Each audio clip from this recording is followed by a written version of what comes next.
Train your mouth to speak English as fast as your brain understands it. There is a strange moment that happens to almost every serious English learner. You are listening to someone speak, and you understand them. Not every single word, not perfectly, but enough. You understand the question. You understand the meaning. You even know what you want to say. And then something frustrating happens. Your mouth does not move, or it moves too slowly. You start searching for the first word, then the second. Then you change the sentence in your head. Then you worry about the grammar. Then you notice the other person waiting. Then you become more nervous, and suddenly a sentence that should have taken 3 seconds takes 15 seconds to produce. The strange part is that your brain already understood the conversation almost immediately. So what is going wrong? The problem is not always your English knowledge. The problem is often the distance between understanding English and producing English. Your listening brain may be fast, but your speaking system is still slow. That difference matters. Understanding is recognition. Speaking is retrieval, organization, pronunciation, timing, confidence, and physical movement happening at the same time. When someone speaks to you, your brain can recognize familiar words very quickly, but when you need to answer, you must build the sentence yourself. You must choose words, put them in an order, pronounce them, control your breathing, move your tongue, move your lips, and continue even if the sentence is not perfect. That is why you can watch an English video and think, I understand almost everything, then enter a real conversation and suddenly feel like a beginner. Nothing mysterious happened to your English. You simply asked your brain to perform a different skill. And that is good news, because a skill can be trained.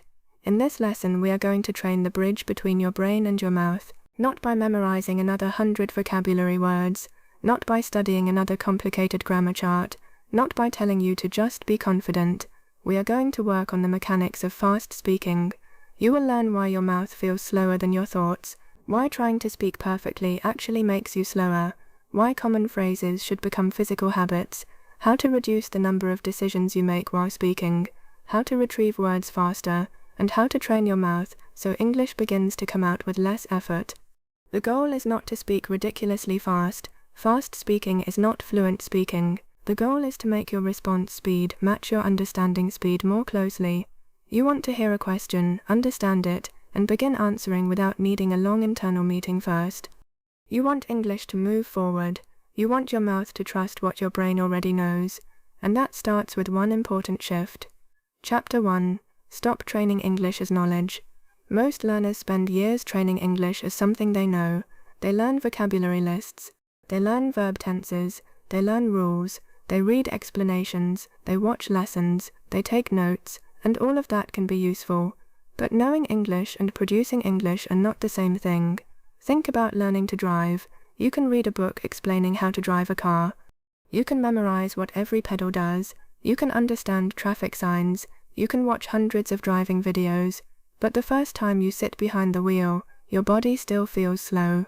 You look at the mirrors. You think about the brake. You think about the steering wheel. You think about your position. You think about the other cars. Everything requires attention. A skilled driver does most of those things automatically. The knowledge did not disappear. It became procedural. That is exactly what you need in spoken English. Many learners have a large amount of English stored as information, but not enough English stored as automatic action. You recognize phrases when other people use them, but you cannot produce them quickly. For example, imagine someone asks, "What did you think of the movie?" You understand the question immediately. Your brain may already know several possible ideas. You liked the beginning. You thought the middle was slow. You loved the ending. But instead of speaking, you begin building a perfect sentence from nothing. I think that the movie was. Then you stop. Was, is, had been. You start thinking about tense. You start thinking about vocabulary. Maybe interesting is too simple. Maybe you should say captivating. Then you wonder if you are pronouncing captivating correctly. The conversation is now waiting for you. A fluent speaker usually does not build every response from zero. They rely on language patterns that are already highly familiar.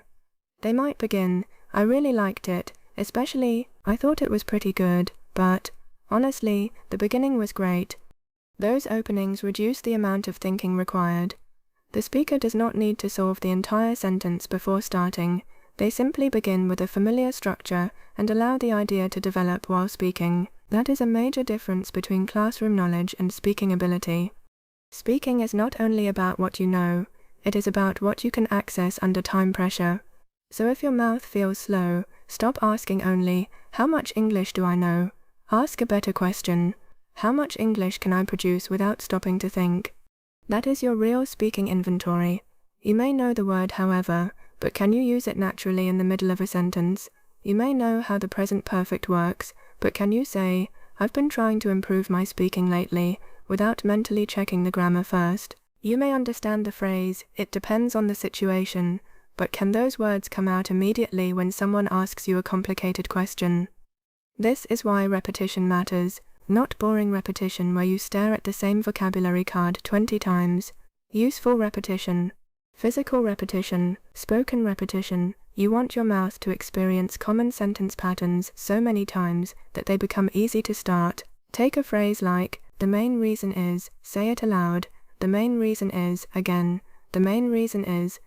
Now complete it with different ideas. "The main reason is that I was tired. The main reason is that I didn't have enough time. The main reason is that I wanted to try something different. The main reason is that it was more convenient. The main reason is that I changed my mind." Notice what is happening. You are not memorizing 5 complete sentences. You are making one useful speaking frame automatic. Once "the main reason is" becomes easy, your brain only needs to decide what comes after it. That reduces the number of decisions you need to make while speaking. And fewer decisions means more speed. Here is another frame. What I mean is, I don't dislike it, I just wouldn't choose it myself. What I mean is, I need more time before I decide. What I mean is, the idea is good, but the timing isn't right. This phrase gives your mouth somewhere to go when your explanation is not perfect. That is what real fluency often looks like. Not perfect language appearing magically. It is familiar language giving your thoughts a road to travel on. You do not need to know every possible sentence before you speak. You need enough automatic structures to keep your speech moving. Your first training rule is simple. Stop treating every conversation like a grammar examination. Start treating English like a physical performance. Your speaking muscles need repetitions. Your mouth needs familiar routes. Your brain needs fast access. The more language moves from conscious construction into automatic production, the smaller the gap becomes between what you understand and what you can say. Chapter 2. Your mouth is not a printer. One reason learners become frustrated is that they imagine speaking incorrectly. They think the brain creates a complete sentence first, and then the mouth simply prints that sentence into sound. But real speech usually does not work like that. Even in your first language, you often begin speaking before you know exactly how the sentence will end. You start with an idea, then you develop it as you speak. You adjust, you add details, you correct yourself, you change direction. That is normal. But in English, many learners try to create the entire sentence before opening their mouths. That habit creates delay. Imagine someone asks you, "Why did you decide to learn English?" A slow approach sounds like this internally. I need a complete sentence. Maybe I should say, "I decided to learn English because it is important for my career." But should it be important to my career or important for my career? Maybe professional development sounds better. What tense should I use? What if I make a mistake? By the time you finish preparing, the other person has been waiting. A faster speaking process begins before everything is ready. You could start, "Well, originally," or "For me the biggest reason was," or "I think there were 2 reasons." Now you are speaking. You have bought your brain time. This is extremely important. Good speakers know how to think while speaking. They use opening phrases as bridges. These phrases are not meaningless filler. They organize the conversation and reduce pressure. Here are several useful examples. "Well, I think, for me, the first thing that comes to mind is, I'd probably say, it really depends, the way I see it. If I had to choose, that's a good question. I haven't thought about that before, but..." Basically, these expressions allow you to begin while your brain prepares the next piece. Now there is a danger here. Do not turn every sentence into 10 seconds of, well, you know, basically like. That does not create fluency. The goal is to use a short, natural opening that gives your brain a small amount of processing time. For example, Would you rather work from home or in an office? You do not need 10 seconds of silence. Start. I'd probably choose working from home, mainly because now the sentence has momentum. Or, what kind of books do you enjoy? The books I enjoy most are probably. Your brain can now search for the category while your mouth is already moving. Or, do you think social media is good or bad? I think it's a mix of both because, again, movement first. This is similar to stepping onto a moving walkway. Once you are moving, continuing becomes easier. When you wait until every word is perfect, starting becomes the hardest part. So train starts. This is one of the most effective things you can do. Take 20 common questions and practice only the first 5 seconds of each answer. Not the entire answer, only the start. For example, what do you do? I currently work in.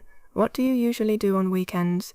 Most weekends I. What kind of music do you like? I listen to quite a lot of. Where would you like to travel? One place I'd really like to visit is. What are you trying to improve right now? At the moment I'm working on. Practice these openings until they feel easy. Why? Because hesitation often happens before the first phrase. Once the first phrase comes out, your brain becomes more active. You have context. You have rhythm. You know what grammatical structure you are using. You have already chosen the direction of the answer. Your mouth does not need a complete script. It needs a starting point. And this leads to a powerful principle. Do not wait for the full sentence. Speak in pieces. A natural speaker may say, I wanted to go, but I don't know. I was exhausted by the end of the day, so I decided to stay home. That sentence was not necessarily prepared in advance. It developed in chunks. I wanted to go, but I was exhausted, so I decided. Chunks make speaking manageable. When you force your brain to generate a long, perfect sentence all at once, you overload your working memory. But when you speak one meaningful piece at a time, the next piece can be prepared while the current one is being spoken. Your mouth is not a printer, it is part of a live system. Your brain and mouth should cooperate in real time. Do not think, then speak. Learn to think while speaking. Chapter 3. Build a library of speaking chunks. If you want your mouth to become faster, stop focusing only on individual words. Individual words are important, but fast speaking is built from chunks. A chunk is a group of words that your brain can treat almost like one unit. For example, as far as I know, at the end of the day, the main reason is, to be honest with you, it depends on. One of the things I've noticed is, I'm not really sure, but, from my point of view, I didn't expect it to. The problem is that these phrases contain multiple words, but a fluent speaker does not consciously select every word separately. The phrase is stored as a familiar pattern. That makes speaking faster. Imagine trying to speak using only single words. You want to say, I don't think that's the best way to look at it. If every word requires a separate decision, your brain must make many decisions. I don't think that's the best way to look at it. That is exhausting, but if your brain has already stored, I don't think that's, and the best way to, and look at it, then the sentence is built from 3 larger pieces. This is one reason advanced speakers sound smoother. They are not necessarily thinking faster than you in some magical way. They often have more ready-made language available. This is also why you should learn phrases from real contexts instead of collecting isolated vocabulary. Suppose you learn the word point. That is useful, but these chunks are more useful for speaking. That's a good point. I see your point. The point is. That's exactly my point. You've got a point. I'm not sure I agree with that point. Now the word is connected to real speaking behavior.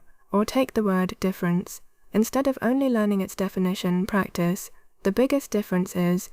There's a big difference between I didn't notice much difference. That makes a huge difference. What's the difference between again? Your mouth is learning roots. So how do you build a chunk library? Start with functions, not topics. Ask yourself, what do I repeatedly need to do in conversations? You need to agree, you need to disagree, you need to explain, you need to compare, you need to give examples, you need to buy time, you need to clarify, you need to correct yourself, you need to express uncertainty.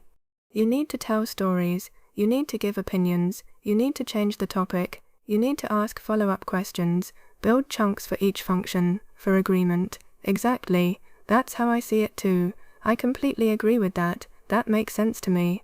I was thinking the same thing. For soft disagreement, I see what you mean, but I'm not sure I'd go that far. I look at it a little differently. That can be true, although I get your point. At the same time, for giving examples, for example, a good example would be, take something like, one example that comes to mind is, for instance, if you, for clarification, what I mean is, let me put it another way. In other words, maybe I didn't explain that clearly. What I'm trying to say is, for uncertainty, I'm not completely sure, but, as far as I know, I could be wrong, but my understanding is that I'd have to check, but for storytelling, so what happened was, at first, a little later, the funny thing was, by the time, eventually, in the end, if these phrases become automatic, you no longer need to create the structure of the conversation from nothing. Your attention can stay on the meaning. This is where speaking speed comes from, not from forcing yourself to rush, from reducing mental construction. Here is a simple exercise. Choose one speaking function per day. Today, choose giving opinions. Pick 5 frames. I think the main issue is, the way I see it. Personally, I'd rather, if you ask me, my impression is that. Now use each frame 5 times with different topics. I think the main issue is time. I think the main issue is cost. I think the main issue is communication. I think the main issue is consistency. I think the main issue is that people expect results too quickly. Repeat until the opening feels physically easy. Tomorrow, train comparison. Compared with, the biggest difference is, they're similar in some ways, but one advantage of X is, whereas, the goal is not to memorize hundreds of phrases in one day. The goal is to create a smaller collection of phrases you can use immediately. 10 automatic phrases are more valuable in conversation than 100 phrases you can only recognize. That distinction is important. Passive knowledge makes English look familiar. Active chunks make English come out. Chapter 4. Train retrieval, not just memory. A major reason your mouth is slow is not that you do not know the word. It is that you cannot retrieve the word quickly enough. This happens constantly. Someone asks you a question. You know exactly what you mean.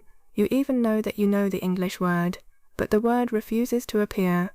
Then 5 minutes later, after the conversation has moved on, the word suddenly enters your mind, and you think, of course, I knew that. Yes, you knew it. But speaking requires retrieval on demand. Memory and retrieval are different. Imagine a library with 10,000 books. Owning the books is not useful if it takes 20 minutes to find the one you need. Your vocabulary can work the same way. A large passive vocabulary is not automatically a fast-speaking vocabulary. You need retrieval practice. One of the best methods is category speed training. Choose a category, for example, food. Give yourself 30 seconds and say as many words as you can. Bread, rice, chicken, soup. Tomato, onion, garlic, cheese, yogurt, apple, banana, orange. Do not stop to create perfect sentences. You are training access speed. Then choose a more specific category. Things in a kitchen: knife, fork, spoon, plate, bowl, cup, pan, fridge, oven, sink, towel, bottle. Now choose abstract categories: words connected with work, meeting, deadline, project, manager, client, report, schedule, salary, promotion, interview, task, team. This might seem simple, but it trains your brain to enter a semantic area and retrieve related language quickly. Then move to phrase retrieval. Choose a topic: restaurants. Give yourself 1 minute and say every phrase you might need. I'd like to order. Could I have? What do you recommend? Does this contain? Could we get the bill? I'll have the. Can I get this without? Is this spicy? Now choose travel. Where is the nearest? How long does it take? I'd like to book. Is breakfast included? What time does it leave? Which platform is it? Could you show me on the map? You are building faster access to language under a topic. Another powerful exercise is the 3-second rule. Ask yourself a simple question and force yourself to begin answering within 3 seconds. What did you do this morning? 3, 2, 1. This morning I start. Do not wait for the perfect answer. What do you usually eat for breakfast? 3, 2, 1. I usually have. What is one thing you want to improve? 3, 2, 1.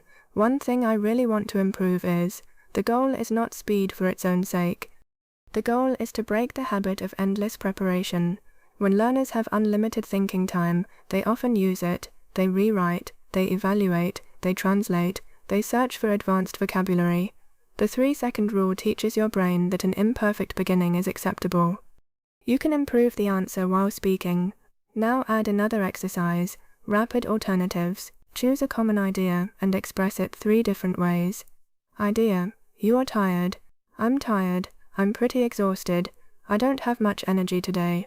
Idea: you do not understand. I don't understand. I'm not sure I follow. Could you explain that again? Idea: you like something. I really like it. I'm a big fan of it. I enjoy it a lot. Why is this useful? Because speaking becomes slow when you believe there is only one correct sentence. If your brain cannot find that sentence, everything stops. But if you have several ways to communicate the same idea, you can choose the easiest available route. Fluent speakers do this constantly. They do not always produce the most precise or advanced word. They produce a word that works. That flexibility is part of fluency. Suppose you cannot remember the word receipt. A rigid learner freezes. A flexible speaker says, the paper they give you after you pay. The conversation continues. You forgot umbrella, the thing you use when it rains. Forgot appointment, the time I booked with the doctor.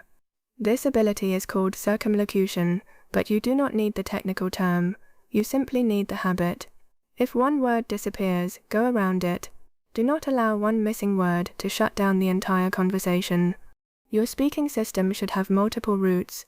Fast retrieval is partly about finding words quickly, but real fluency is also about surviving when retrieval fails. Chapter 5.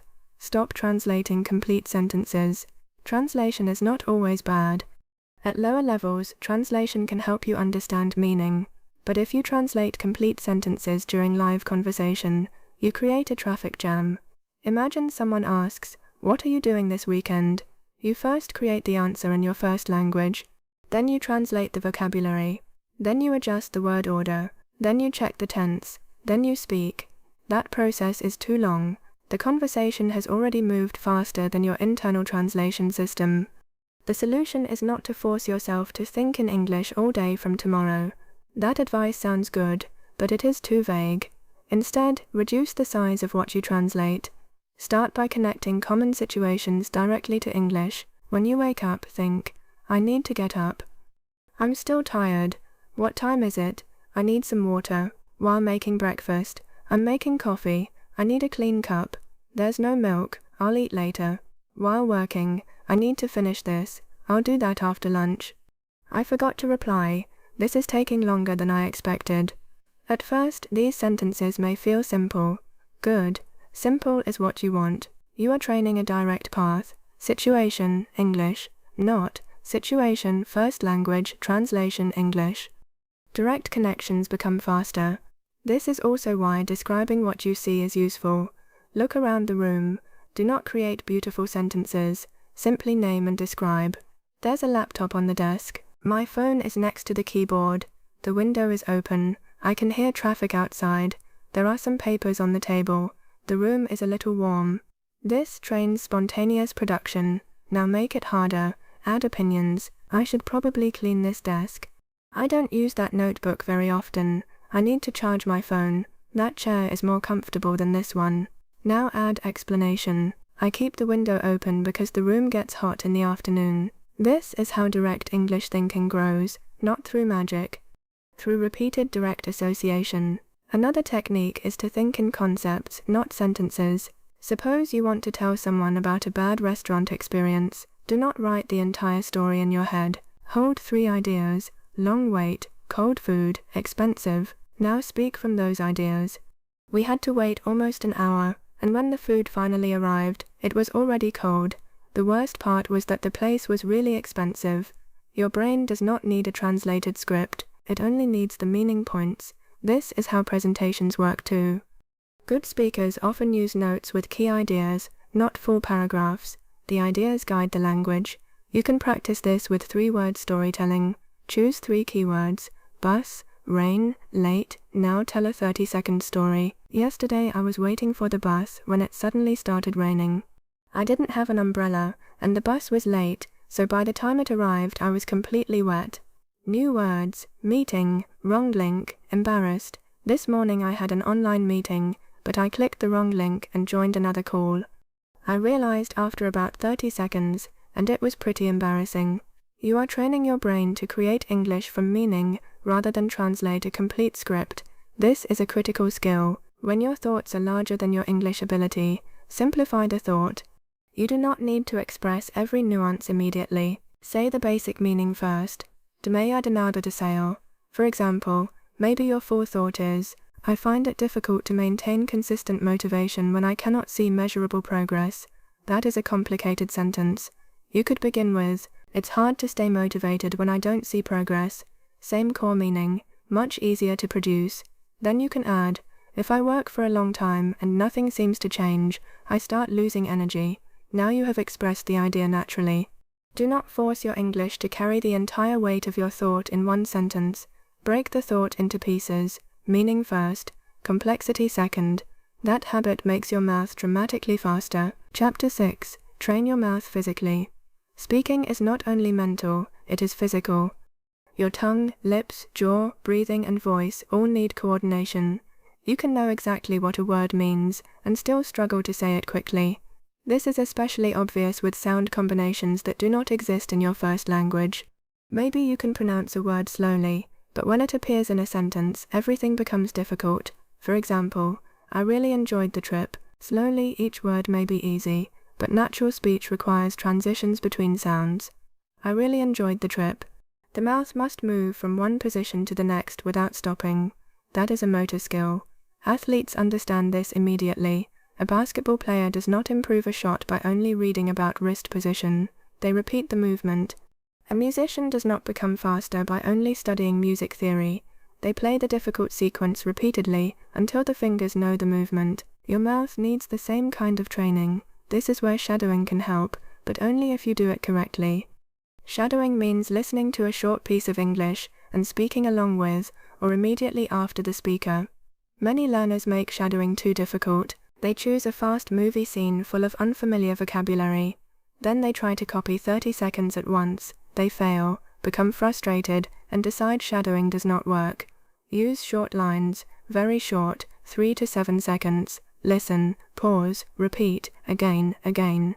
Focus on flow, not perfect accent imitation. For example, I didn't really expect that. Listen, repeat, I didn't really expect that, again.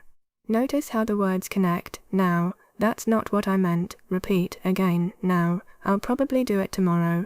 Repeat, again. Your goal is to make common English movements comfortable. You can also use speed ladders. Take one sentence, I'm going to call him after work. Say it slowly and clearly. I'm going to call him after work. Again, slightly faster. Again, slightly faster. Do not sacrifice clarity. You are teaching the mouth to keep the sequence while reducing unnecessary pauses. Try, I don't know what you mean, slow, normal, faster, or, I was going to ask you the same thing. This is physical training. Another excellent method is phrase looping. Choose one phrase and repeat it 10 times naturally. I'm not sure about that. I'm not sure about that. I'm not sure about that. At first, it might feel strange. But after several repetitions, your mouth stops treating the phrase as 6 separate movements. It becomes one familiar motor pattern. Then insert it into different contexts. Do you think it'll rain? I'm not sure about that. Is this the best option? I'm not sure about that. Will they agree? I'm not sure about that. Now the phrase is becoming automatic both mentally and physically. Pay attention to stress. English is not spoken with equal force on every word. Content words often carry more stress. For example, I need to finish this today. The smaller grammar words become lighter. If you try to pronounce every word with equal weight, your speech may feel slow and mechanical. Mimin sanwa, compare, panami danwa mantimiti sending nitamb, manumini and ant pinsuan niman sikana nurse, panin sound, myamina nuwon non. Strong words carry meaning, small words connect them. This also helps breathing.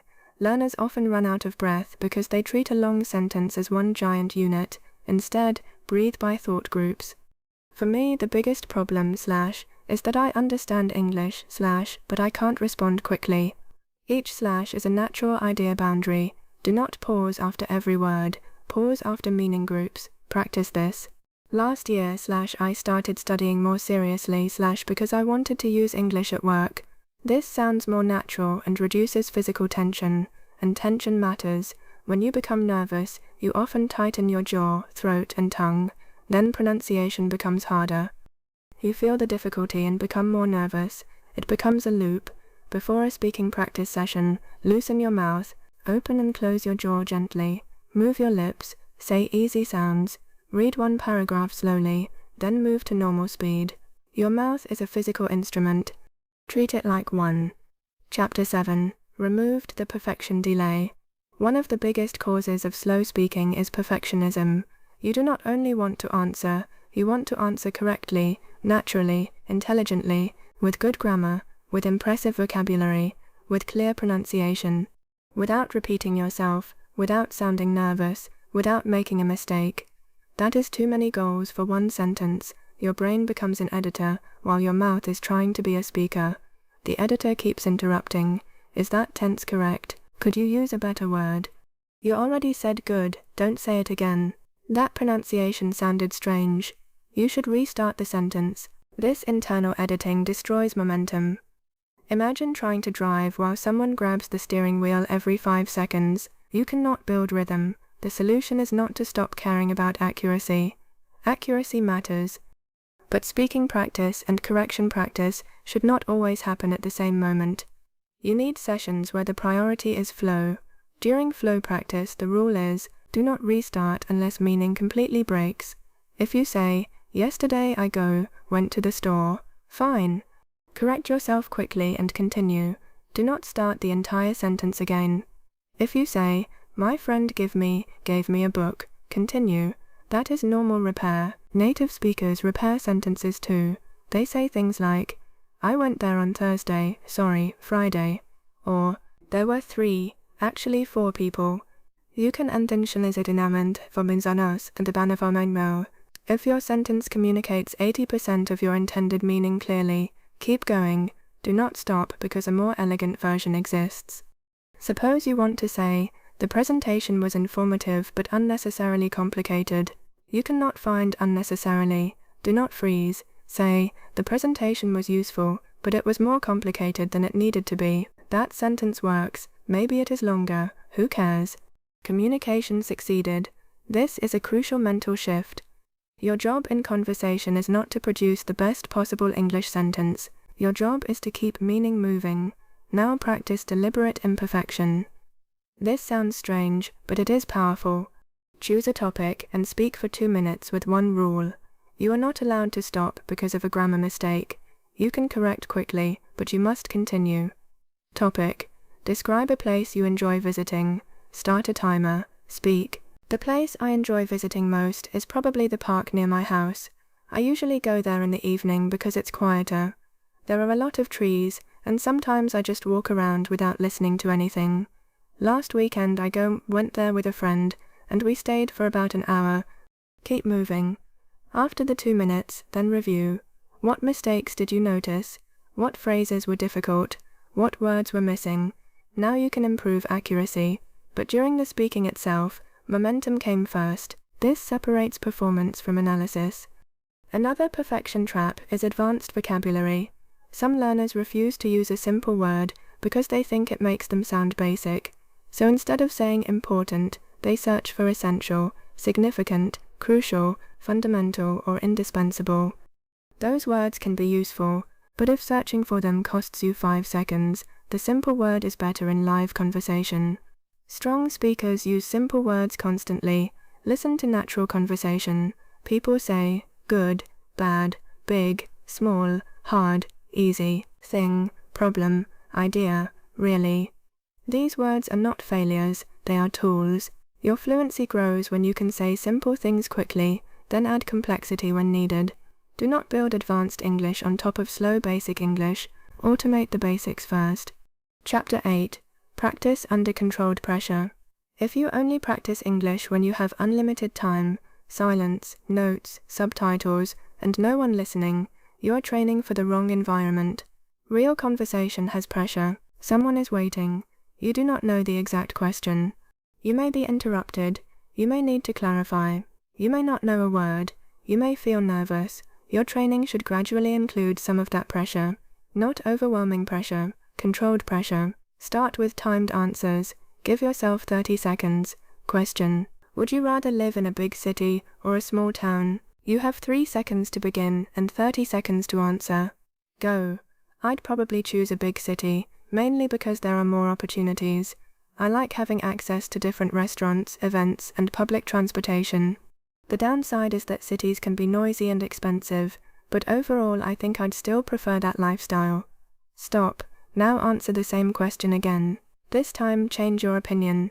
I'd actually choose a small town because this forces flexibility. Next, use 1-minute storytelling. Give yourself 3 random words: phone, taxi, wrong. Create a story. Last month I left my phone in a taxi. I didn't realize until I got home. I tried calling the number from another phone, and fortunately the driver answered. The story can be fictional. The goal is spontaneous language. Next, practice interruption recovery. Start talking about a topic. After 20 seconds, stop yourself and ask a new question. For example, you are describing your job. Interrupt yourself with, "What do you enjoy most about it?" Now answer immediately. This trains topic switching. You can even use your phone to generate random questions, or write questions on small pieces of paper and choose one without looking. Another method is shrinking preparation time. Day 1. Allow 30 seconds to prepare your answer. Day 2. 15 seconds. Day 3. 5 seconds. Day 4. No preparation. Use the same type of questions. You are gradually reducing dependence on planning. Try opinion questions. Is working from home better than working in an office? Should schools give students less homework? Is social media useful? Would you rather save money or spend money on experiences? Is it better to live alone or with family? You do not need expert knowledge. You need a position and reasons. Use a simple structure: opinion, reason, example, conclusion. For example, I think working from home is better for some people. The main reason is that it saves commuting time. For example, if someone normally spends 2 hours traveling every day, working from home gives them that time back. So for jobs that can be done remotely, I think it can be a great option. That structure can become automatic. Opinion, reason, example, conclusion. Now your brain does not have to invent the organization every time. You only change the content. This is another key idea. Fluency improves when structure becomes predictable. If you know how you are going to organize an answer, you have more mental energy for vocabulary. This applies to stories too. Use situation, problem, action, result. Last week I had an important meeting. The problem was that my internet suddenly stopped working. I called a colleague and asked them to start without me while I restarted the router. Fortunately, I got back online after about 10 minutes, and the meeting went fine. Simple, clear, fast, or use past, change, now. I used to avoid speaking English because I was afraid of making mistakes. Then I started practicing short conversations every day.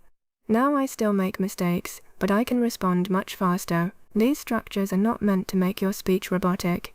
They reduce cognitive load. Once they are automatic, you can become more flexible. Controlled pressure also means recording yourself. Many learners hate this. Good. That discomfort shows you something useful. Record 1 minute. Do not write a script. Listen once. Do not judge your accent emotionally. Look for specific delays. Where did you stop? What were you searching for? Was the problem vocabulary, grammar, pronunciation, organization, fear? You may discover that you pause before connectors, then train connectors. You may discover that you struggle to start answers, train openings. You may discover that your sentence becomes too complicated halfway through, train shorter sentence units. Recording turns vague frustration into useful information. Instead of saying, "My speaking is bad," you can say, "I lose speed when I try to explain reasons." That is a trainable problem. Chapter 9. Learn to repair without stopping. Fast speakers are not people who never make mistakes. They are people who recover quickly. That difference is enormous. If you believe every mistake requires a full stop, your speech will always feel fragile. One error and everything collapses. You need repair language. Repair language helps you correct, clarify and continue. For self-correction, sorry, actually, let me correct that. What I meant was, not XY. For clarification, let me explain that better. What I'm trying to say is, maybe I said that badly. Let me put it another way. In other words, for forgotten words. I can't remember the exact word, but it's the thing you use for, it's similar to, it's a kind of, the word is escaping me, but. These phrases are fluency tools. Suppose you say, I started the job 3 months ago. No problem, continue. Or, the meeting was on Tuesday. Actually no, it was Wednesday, continue. Or, I bought one of those, I can't remember the word. The small device you use to charge several things at once. The listener may give you the word. The conversation survives. That is success. A learner who freezes because one noun is missing has a fragile speaking system. A learner who can describe around the missing noun has a resilient speaking system. Train this intentionally. Choose 10 objects around your house. Pretend you do not know their names. Describe them. A toaster. It's a small kitchen machine you use to make bread hot and crispy. A charger. It's the thing you connect to your phone when the battery is low. A remote control. It's the small device you use to control the television from a distance. A kettle. It's something you use to boil water. This is one of the best fluency exercises because it proves to your brain that forgotten vocabulary is not an emergency. Next, practice correction without restarting. Read or speak freely. Whenever you make a mistake, repair only the broken part. I have gone there before. Do not restart. She doesn't like coffee. Continue. I was very bored during the movie. Continue. The goal is not to make mistakes deliberately. The goal is to stop treating mistakes like a disaster. Your mouth becomes faster when it knows there is a recovery path.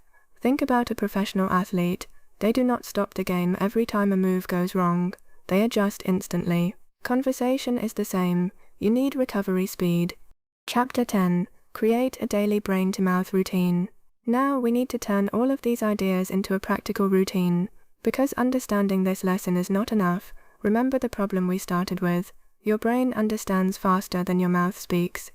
If you only understand the solution intellectually, you repeat the same problem.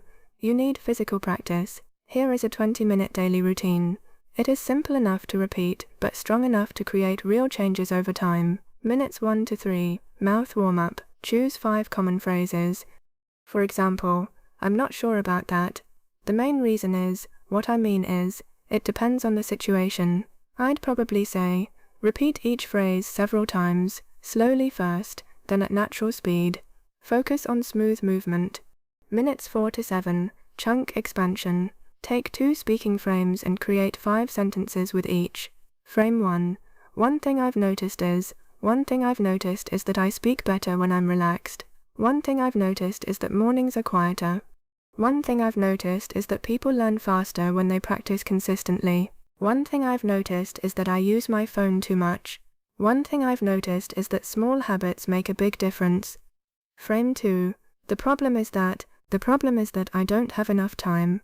The problem is that the instructions aren't clear. The problem is that I keep changing my plan. The problem is that it costs too much.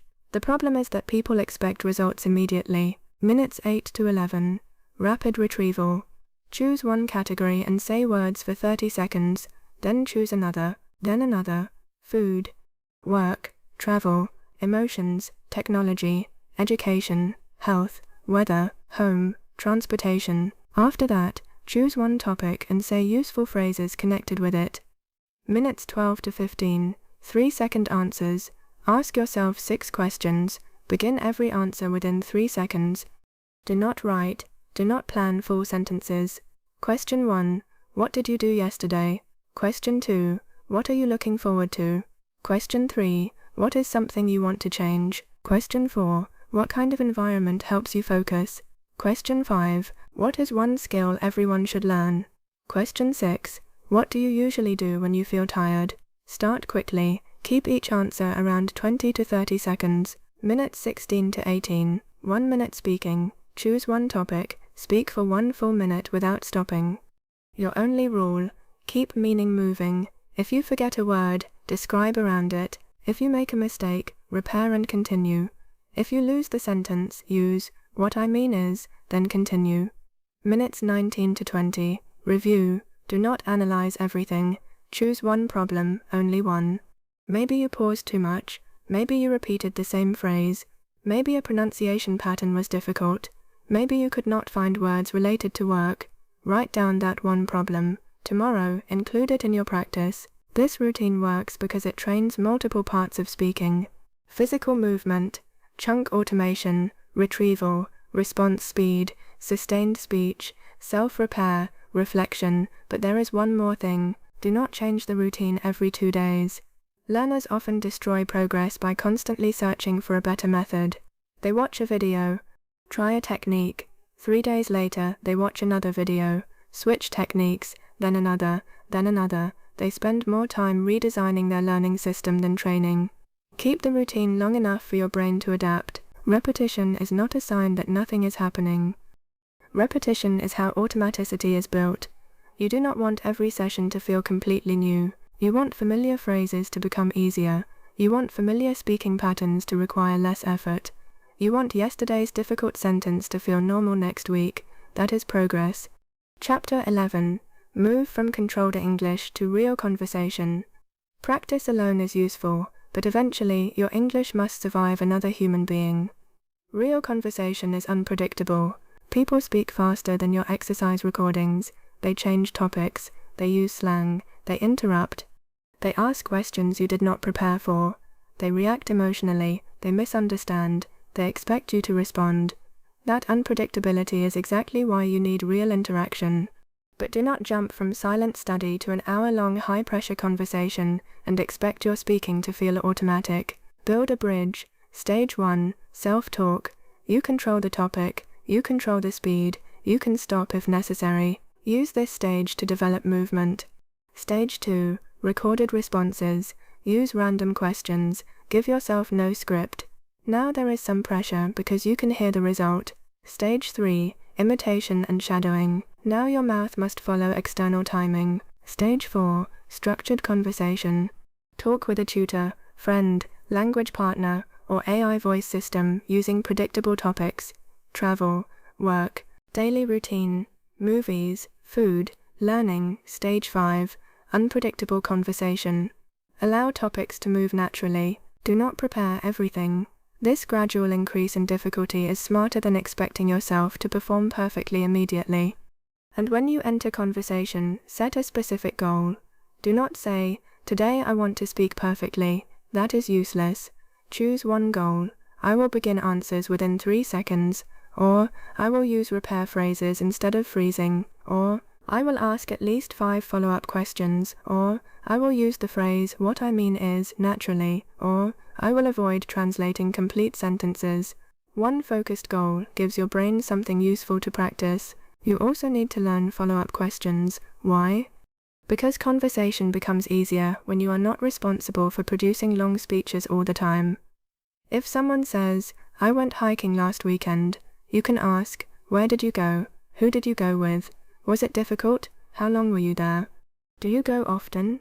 These are simple questions, but they keep the conversation alive. Then when the other person answers, you can react. "That sounds great. I've never tried that. I'd probably be exhausted. I've been wanting to do something like that." Conversation is not a test where one person asks and you deliver a perfect answer. It is shared movement. Use the other person's words. This reduces the amount of language you must generate from nothing. For example, I started learning photography recently. You can say, "Photography, what made you want to start?" You took their keyword and built a question. Or, "I might move to another city next year." Another city, do you know where yet? Again, easy. Real fluency is highly interactive. You do not need to dominate the conversation. You need to respond, connect, ask, clarify, and continue.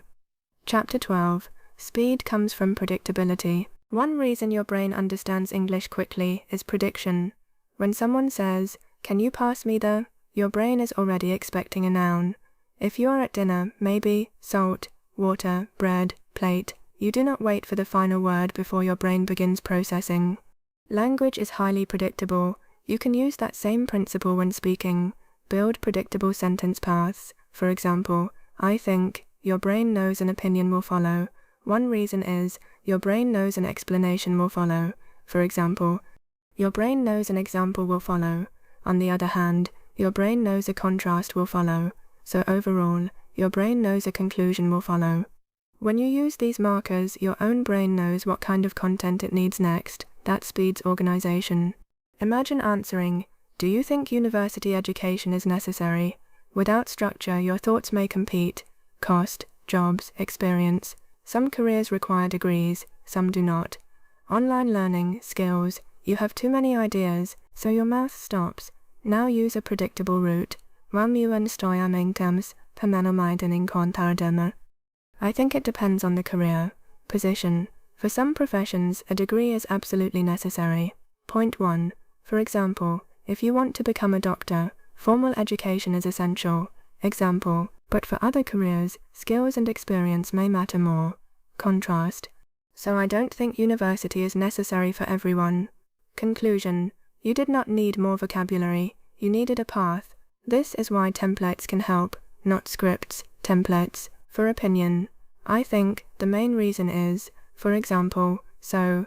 For comparison, both have advantages. X is better when, Y is better if. Personally, for storytelling, this happened when, at first, then, in the end. For explaining a process, first, after that. The next step is, finally, for describing change. I used to, then, over time, now. These structures should become instinctive. When they do, you free up mental space, and mental space is one of the hidden ingredients of fluency. A learner often thinks they need a faster brain. Usually they need fewer things to think about at once. Chapter 13. Use the same English more than once. Many learners are addicted to novelty. They always want new vocabulary, new lessons, new expressions, new topics, new grammar. But automatic speaking comes from reuse. If you learn a useful phrase today and never say it again, it will probably remain passive.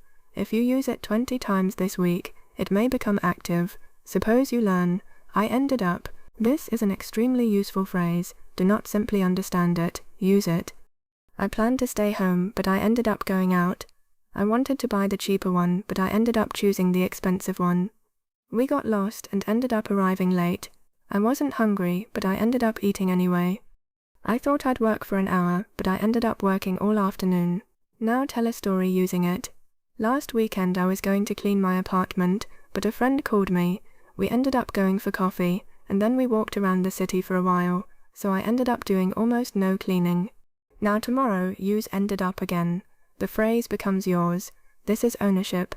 Recognizing English is not owning English. Using English repeatedly is owning English. You should have a small group of phrases you are actively trying to make automatic, maybe 10 per week. Not 100, 10, for example. I ended up, it turns out, I'm used to, I'm not used to. The thing is, what I mean is, I'd rather, I was about to, I didn't mean to, as long as. Use them in your speaking practice, create stories, answer questions, talk to yourself, look for opportunities in conversation. This is how vocabulary moves from your notebook into your mouth. And here is something important. Do not abandon simple phrases, because you already know them. You may know, I think, but can you use it smoothly with different continuations? I think the main problem is, I think people sometimes forget that. I think it would be better if. I think the reason is, I think what happened was.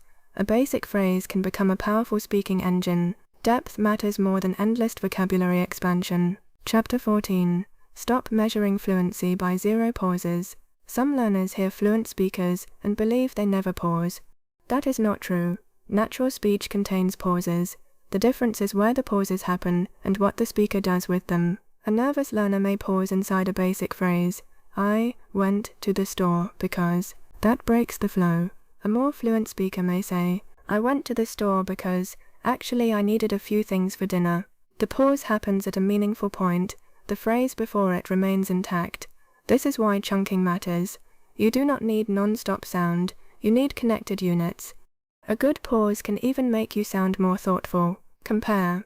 I think the main reason is that people don't have enough time. Too fast. Versus. I think the main reason is that people don't have enough time.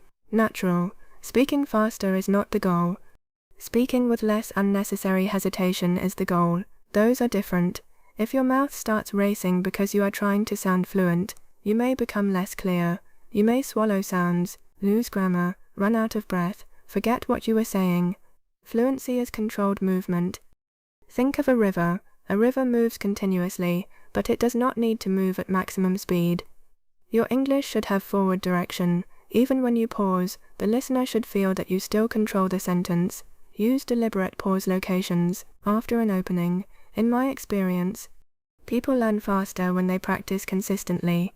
Before an example, there's one big advantage: you save a lot of time. Before a correction, I first started in 2022, actually it was late 2021. Before a conclusion, so after trying both options, I'd probably choose the second one. Practice pauses as part of speech. This reduces panic. You no longer think silence equals failure.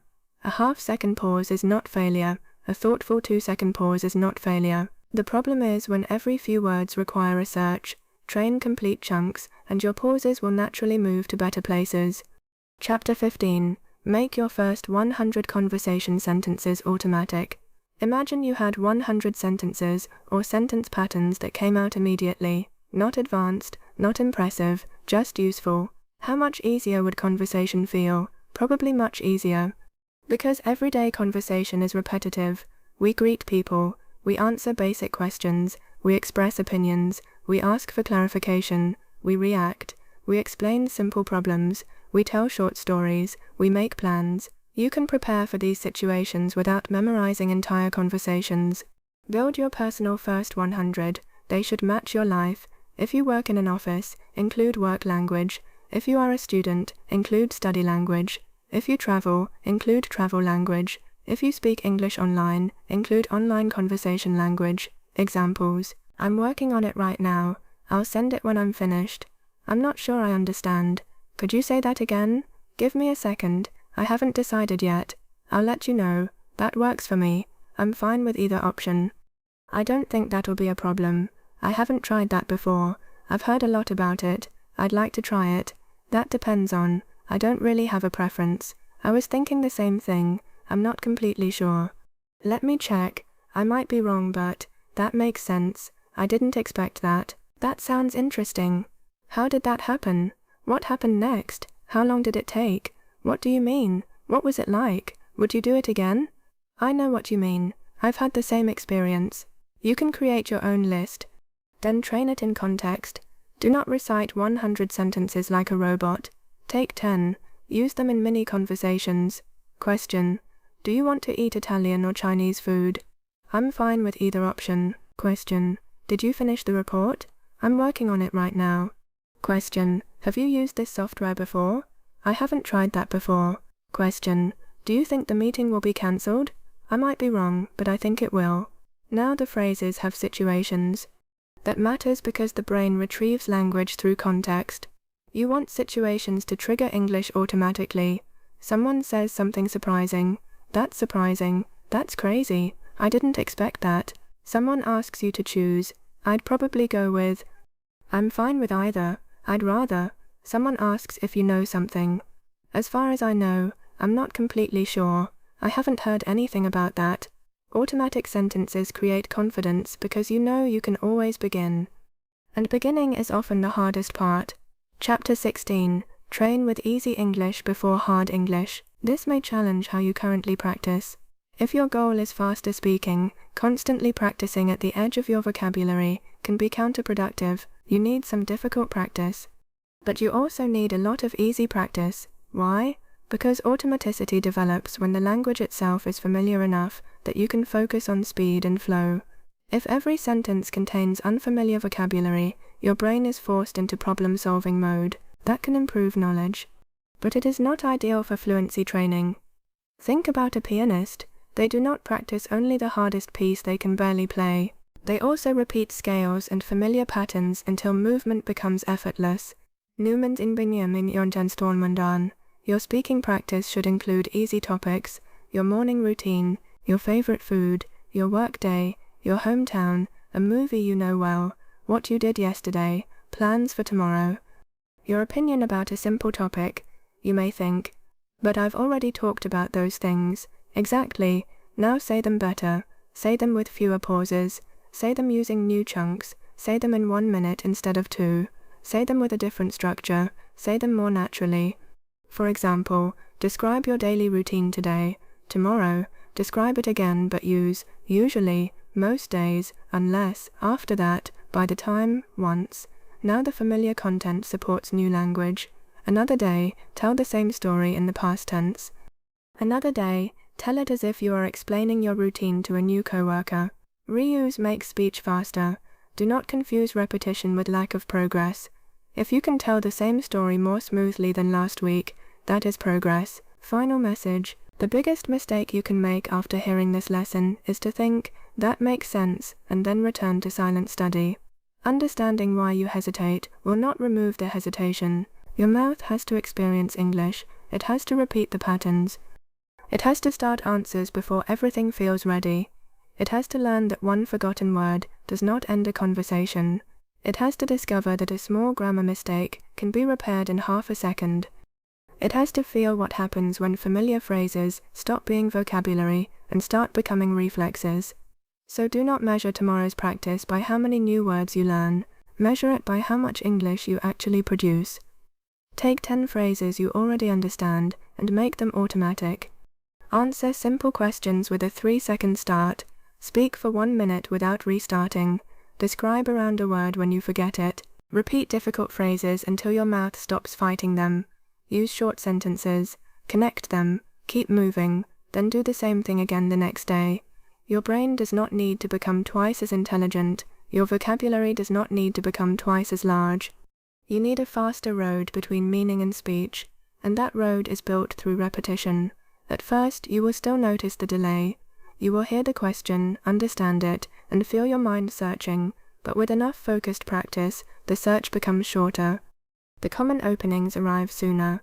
The familiar chunks come out without permission. Your mouth becomes less tense. You recover faster. And one day, someone will ask you a question in English, and you will answer before you have time to wonder whether you can. That is the change you are training for. Not English that looks impressive in a notebook. Not English that exists only when you have 20 seconds to prepare. Not English that disappears the moment another person is waiting. You want usable English, responsive English, English with momentum. Your brain already understands more than your mouth can currently deliver. Now train the delivery, again and again, until the gap becomes smaller, until your thoughts stop waiting at the door, until English begins to move when you need it. That is when speaking starts to feel different. Not perfect, not effortless every second, but available, and availability is what turns knowledge into fluency.